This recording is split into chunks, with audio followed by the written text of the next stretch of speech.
अगर आप इंडिया में रहते हैं तो आपका दिन में कभी ना कभी टाटा ग्रुप ऑफ कंपनीज की किसी न किसी प्रोडक्ट से पाला जरूर पड़ता होगा। रोड्स पर दौड़ती हुई गाड़ियों पर नजर डालें तो टाटा मोटर्स, हवा में उड़ते हुए प्लेन्स को देखें तो एयर इंडिया पर नजर जाती है। और यहाँ का आइकॉनिक ताज होटल तो पूरी दुनिया में मशहूर है, जिसे टाटा ग्रुप ही ओन करता है। पावर से लेकर फैशन तक और चाय से लेकर नमक तक हर जगह टाटा ग्रुप ऑफ कंपनीज का ही राज है। पूरे इंडिया में छोटी बड़ी 100 से ज्यादा कंपनीज हैं जो टाटा ग्रुप के अंडर आती हैं। अब यहाँ आपको लगता होगा कि ये सब सक्सेस रतन टाटा की हिम्मत और विजन से आई है। हाँ, उनका कंट्रीब्यूशन तो जरूर है, लेकिन ये एम्पायर जो आज हम देखते हैं, इसकी कामयाबी की कड़ियाँ 150 साल पीछे जाकर मिलती हैं। आज की इस वीडियो में हम इस कहानी को खोलेंगे और जानेंगे कि कैसे एक विजनरी ने अपने सपनों को सच कर दिखाया और टाटा ग्रुप को बनाया एक global power house. Zeme TV की वीडियोस में एक बार फिर से खुशामदीद। नाजरीन, टाटा ग्रुप के प्रोडक्ट्स 150 से ज्यादा कंट्रीज में एक्सपोर्ट होते हैं, जबकि 100 से ज्यादा कंट्रीज में टाटा ग्रुप अपने ऑपरेशंस खुद मैनेज करता है। 2024 के एस्टिमेट्स के मुताबिक टाटा ग्रुप का कैपिटल $403 बिलियन है, जो कि इंडियन करेंसी में 33,500 अरब रुपए, जबकि पाकिस्तानी रुपीस में बात की जाए तो ये नंबर इतना बड़ा है कि पाकिस्तान के ऊपर जितना कर्जा है वो एक नहीं 2 बार उतारा जा सकता है। गाड़ियां हो या ज्वेलरी, नमक हो या पत्ती, एयरलाइन इंडस्ट्री से लेकर रियल एस्टेट सर्विस तक टाटा ग्रुप 24 से ज्यादा प्रोडक्ट्स या सर्विसेज में अपने पैर जमाए बैठा है। कामयाबी के इस सफर का आगाज रतन टाटा के दादा नहीं बल्कि परदादा जमशेदजी टाटा ने आज से 156 साल पहले सिर्फ 21,000 रुपयों से किया था। जमशेदजी अपने फादर के साथ कॉटन की ट्रेडिंग का काम करते थे और 1868 में जब वो 29 साल के थे तब उन्होंने अपनी खुद की ट्रेडिंग कंपनी की बुनियाद रखी। जो कॉटन वो बेचते थे वो ज्यादातर एक्सपोर्ट होती थी और उसमें से कुछ टेक्सटाइल मिल्स खरीद कर कपड़े की सूरत में बेचती थी। इस तरह जमशेदजी को आइडिया आया कि कॉटन सेल करने के साथ साथ वो एक टेक्सटाइल मिल भी लगा लें, लेकिन मिल लगाने के लिए बहुत ज्यादा इन्वेस्टमेंट की जरूरत थी और इतने पैसे एक नए बिजनेस में लगाना काफी रिस्की था। उस वक्त चिंचपोकली में एक ऑयल मिल काफी नुकसान में जा रही थी और अल्टीमेटली वो बैंकरप्ट हो गई। तो उन्होंने सस्ते दामों वो ऑयल मिल खरीदी और उसको कॉटन मिल में कन्वर्ट करके चलाने लगे। उस मिल को अलेक्जेंड्रा का नाम दिया गया। 2 सालों के बाद उन्होंने वो मिल जो नुकसान में जा रही थी उसको प्रॉफिट में बेचा और एक नए मैन्युफैक्चरिंग प्लांट जितने पैसे जमा कर लिए। उस वक्त बॉम्बे कॉटन की मार्केट का गढ़ था, जिसको कॉटनोपोलिस ऑफ इंडिया भी कहा जाता था। जमशेदजी का ताल्लुक खुद भी बॉम्बे से ही था, लेकिन इसके बावजूद भी उन्होंने अपनी नई कॉटन मिल बॉम्बे से 770 किलोमीटर दूर नागपुर में स्टेब्लिश की। इस नई मिल को एम्प्रेस मिल का नाम दिया गया, जिस पर बॉम्बे के लोगों ने उनको कॉटन की मार्केट से इतना दूर मिल बनाने पर बहुत ताने भी दिए। किसी को भी ये समझ नहीं आ रहा था कि जब बॉम्बे कॉटन की मार्केट का हब है तो जमशेदजी ने नागपुर में मिल क्यों स्टेब्लिश की। पर वक्त ने साबित किया कि जमशेदजी का ये फैसला बहुत अच्छा था। पहला ये कि रॉ मटेरियल यानी कि कॉटन की फसलें ज्यादातर नागपुर के करीब होती थी, जिसकी वजह से रॉ मटेरियल की सप्लाई का इनको कोई मसला नहीं होता था।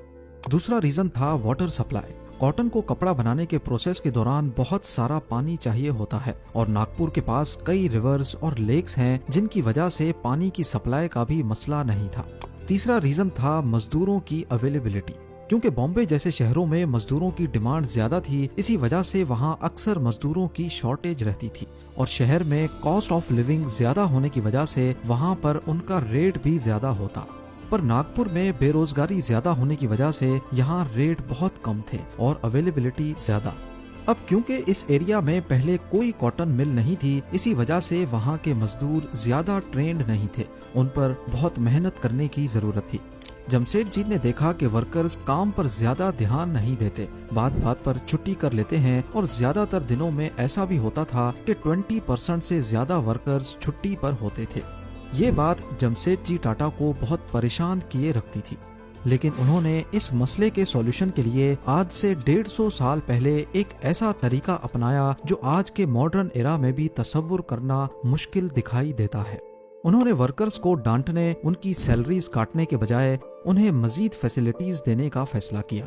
उन्होंने एक ऐसी स्कीम इंट्रोड्यूस की कि उनकी फैक्ट्रीज के तमाम वर्कर्स को रिटायरमेंट के बाद पेंशन भी मिलेगी। उनकी मेडिकल इंश्योरेंस भी की गई और उनकी एंटरटेनमेंट के लिए स्पोर्ट्स डे और फैमिली डेज भी रखे गए। ज्यादा बेहतर परफॉर्म करने वाले वर्कर्स को सबके सामने इनाम भी दिया जाता था। यानी ये सब कुछ आज के दौर में तो समझ आता है, लेकिन उस दौर में ऐसा करना किसी ख्वाब से कम नहीं था। और मजे की बात यह कि उनकी ये स्कीम काम भी कर गई।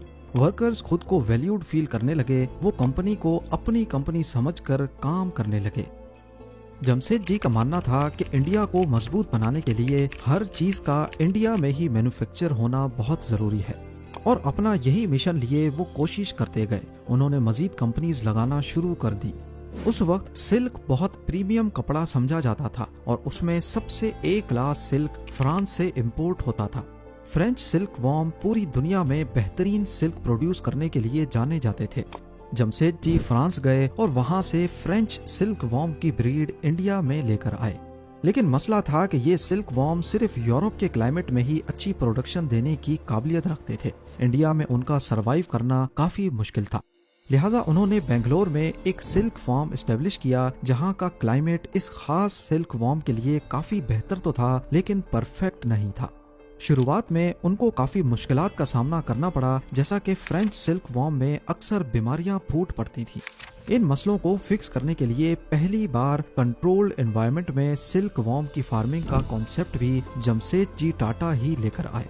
खुशकिस्मती से ये एक्सपेरिमेंट काम कर गया और इस तरह जमशेद जी ने टाटा सिल्क की सूरत में इंडिया को बेहतरीन सिल्क बनाने के काबिल बना दिया। आज इंडिया दुनिया के सबसे बड़े सिल्क प्रोड्यूसर्स में से एक है, और ये सब उन पहले एक्सपेरिमेंट्स, इनोवेशंस और रिसर्च की वजह से मुमकिन हो पाया है।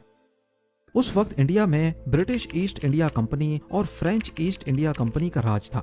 जमशेद जी ने फ्रेंच ईस्ट इंडिया कंपनी को टारगेट किया और 1885 में पौंडीचेरी में एक कंपनी बनाई, जिसका मकसद सिर्फ और सिर्फ इंडियन टेक्सटाइल्स को फ्रेंच कॉलोनी के बीच इंट्रोड्यूस कराना था। लेकिन ये आइडिया कम डिमांड की वजह से कामयाब नहीं हुआ। कॉटन के अलावा वो अपना नेटवर्क और भी बढ़ाना चाहते थे। वो चाहते थे कि इंडिया में जो भी चीजें इस्तेमाल होती हैं वो पूरी तरह इंडिया में ही मैन्युफैक्चर हों। उनके टोटल 4 ख्वाब थे: आयरन और स्टील की मैन्युफैक्चरिंग, होटल, एजुकेशन और हाइड्रो इलेक्ट्रिक प्लांट। पर सिर्फ होटल ही वो ऐसा सपना था जिसको वो पूरा होते देख पाए, और ये था द ताज महल होटल, जो 1903 में कंप्लीट हुआ था। जब ताज महल होटल पहली बार खोला गया तो ये इंडिया का पहला होटल था जिसमें इलेक्ट्रिसिटी कनेक्शन था। इसके अलावा अमेरिकन फैंस, जर्मन एलिवेटर्स और टर्किश बाथ्स भी इसमें इंस्टॉल किए गए। शुरुआत में ताज महल होटल के रूम्स का रेंट सिर्फ 13 रुपए हुआ करता था, जिसमें अटैच बाथरूम भी शामिल था। ताज महल होटल खोलने के पीछे क्या वजह थी, इसके बारे में कई कहानियां मशहूर हैं। कहा जाता है कि एक बार जमशेद जी को बॉम्बे के मशहूर वॉटसन्स होटल, जिसको आज एस्प्लेनेड मेंशंस भी कहा जाता है, में जाने की परमिशन नहीं मिली, क्योंकि वो सिर्फ ब्रिटिशर्स के लिए बनाया गया था। इसी वजह से उन्होंने ताज महल होटल बनाने का फैसला किया। लेकिन इस कहानी को चार्ल्स एलन नामी एक राइटर ने झूठा करार दिया और लिखा कि जमशेद जी इतनी छोटी सी बात को दिल पे नहीं ले सकते थे, बल्कि उनको अपने शहर बॉम्बे से काफी लगाव था और वो अपने होम टाउन को एक गिफ्ट देना चाहते थे। ताज महल होटल को इस तरह से डिजाइन किया गया कि उसके हर रूम से समंदर का नजारा इस तरह दिखाई दे कि ऐसे मालूम हो कि होटल समंदर के ऊपर फ्लोट कर रहा है। उस दौर में ब्रिटिशर्स तेजी से पूरे ब्रिटिश इंडिया में रेलवे नेटवर्क बिछा रहे थे, जिसमें लगने वाला हजारों लाखों टन लोहा ब्रिटेन से इंपोर्ट किया जाता था। जमशेद जी का ख्वाब था कि वो इंडिया में ही स्टील मैन्युफैक्चर करें। इसके चलते उन्होंने पूरे भारत में स्टील बनाने के लिए आयरन रिजर्व्स को ढूंढना शुरू कर दिया। 17 साल तक ये तलाश जारी रही और बिल आखिर बंगाल में आयरन रिजर्व्स मिल गए। 1899 में वहां पर स्टील प्लांट का आगाज कर दिया गया, लेकिन बदकिस्मती से स्टील बनते हुए देखना जमशेद जी के नसीब में नहीं था। 1904 में जमशेद जी की डेथ हो गई और उनके अधूरे मिशन को आगे बढ़ाने के लिए उनके बेटे दोराबजी टाटा को मैदान में आना पड़ा। इसी मिशन को आगे बढ़ाते हुए 1907 में iron and steel company establish कर दी गई, जिसे आज टाटा स्टील के नाम से जाना जाता है। ये एशिया का सबसे पहला स्टील प्लांट था और वर्ल्ड वॉर 1 में इसी प्लांट के जरिए ब्रिटिशर्स ने अपनी स्टील्स की डिमांड को पूरा किया। दोराबजी टाटा की सरबराही में टाटा ग्रुप मजीद तेजी से तरक्की करने लगा। 1910 में टाटा पावर के नाम से इंडिया की पहली हाइड्रो इलेक्ट्रिक कंपनी इस्टेब्लिश कर दी गई, जहां पर नेचुरल वाटरफॉल्स और आर्टिफिशियल लेक्स की मदद से इलेक्ट्रिसिटी जनरेट होने लगी और कई बड़ी इंडस्ट्रीज को इसी पावर प्लांट की तरफ से इलेक्ट्रिसिटी सप्लाई करना शुरू कर दी गई।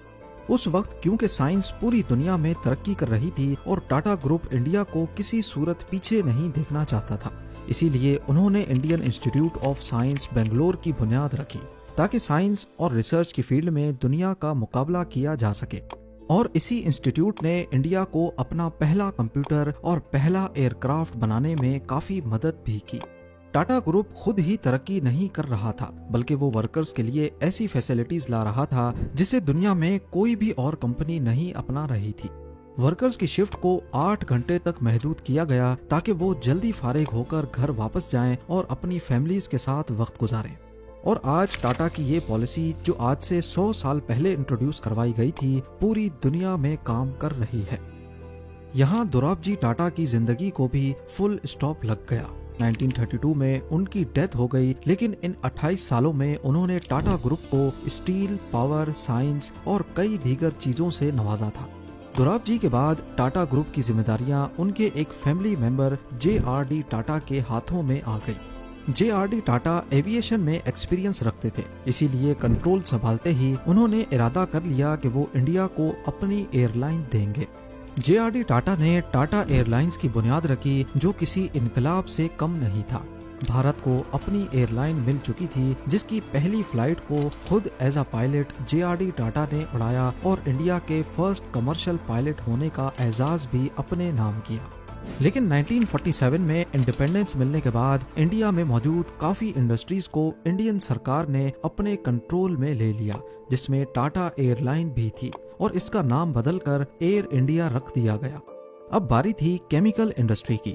JRD टाटा ने महसूस किया कि भारत में केमिकल इंडस्ट्रीज तो मौजूद हैं, लेकिन उनको अपने काम पूरे करने के लिए ज्यादातर इम्पोर्टेंट केमिकल्स दूसरी कंट्रीज से इम्पोर्ट करने पड़ते हैं।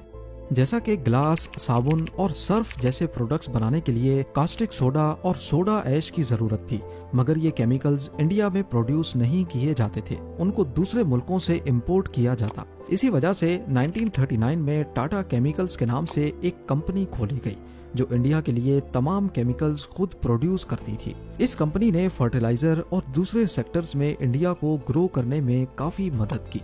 उसके बाद एक बार फिर से JRD टाटा ने ट्रांसपोर्टेशन का रुख किया, ट्रक्स और इंजन्स बनाने वाली एक कंपनी की शुरुआत की, जिसे आज हम टाटा मोटर्स के नाम से जानते हैं।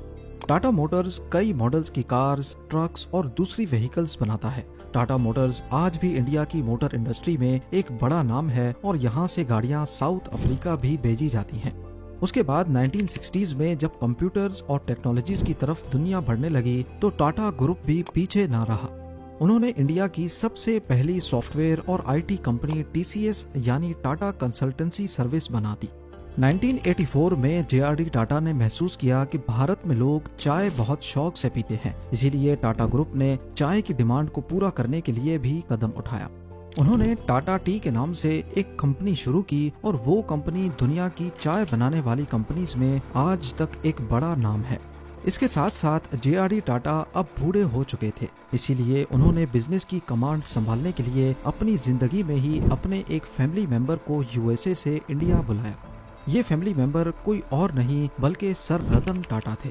शुरुआत में रतन टाटा को सिर्फ टाटा स्टील में जिम्मेदारियां दी गई और उन्होंने टाटा स्टील को लॉस से निकालकर प्रॉफिट तक ला पहुंचाया।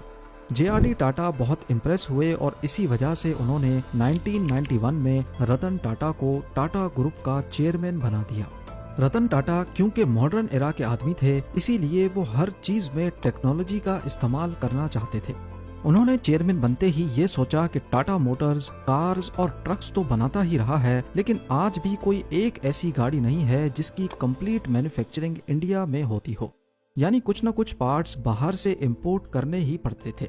इसीलिए टाटा मोटर्स ने एक नया कार मैन्युफैक्चरिंग प्लांट लगाया और 1998 में इंडिया की पहली कार इंडिका को लॉन्च किया गया। TCS जो सिर्फ पहले बेसिक डाटा एंट्री और मैनेजमेंट का काम करती थी, उसे सॉफ्टवेयर डेवलपमेंट पर शिफ्ट कर दिया गया और उसे दुनिया की लीडिंग सॉफ्टवेयर कंपनीज की लिस्ट में ला खड़ा किया। रतन टाटा के अंडर टाटा ग्रुप ने दुनिया के मशहूर ब्रांड्स को खरीदना शुरू कर दिया। टाटा ने उस वक्त की मशहूर टी कंपनी टेटले टी को एक्वायर कर लिया। टाटा स्टील ने कोरस ग्रुप को और टाटा मोटर्स ने जैगुआर और लैंड रोवर जैसी बड़ी कंपनीज को भी एक्वायर कर लिया। 2012 में रतन टाटा ने अपनी बढ़ती एज की वजह से as a chairman Tata group resign कर दिया और अपनी जगह पर साइरस मिस्ट्री को चेयरमैन बना दिया, जिनकी 2022 में एक एक्सीडेंट में मौत हो गई और आज नटरंजन चंद्रास्करन टाटा ग्रुप के चेयरमैन हैं। टाटा ग्रुप आज भी तेजी से तरक्की कर रहा है और जिंदगी के हर शोबे में सिर्फ इंडिया ही नहीं बल्कि दुनिया भर के लोगों के लिए अपना किरदार अदा कर रहा है। ये किसी एक शख्स की मेहनत नहीं बल्कि 150 साल तक कई लोगों के खून पसीने का नतीजा है। उम्मीद है ज़ेम टीवी की ये वीडियो भी आप लोग भरपूर लाइक और शेयर करेंगे। आप लोगों के प्यार भरे कमेंट्स का बेहद शुक्रिया। मिलते हैं अगली शानदार वीडियो में।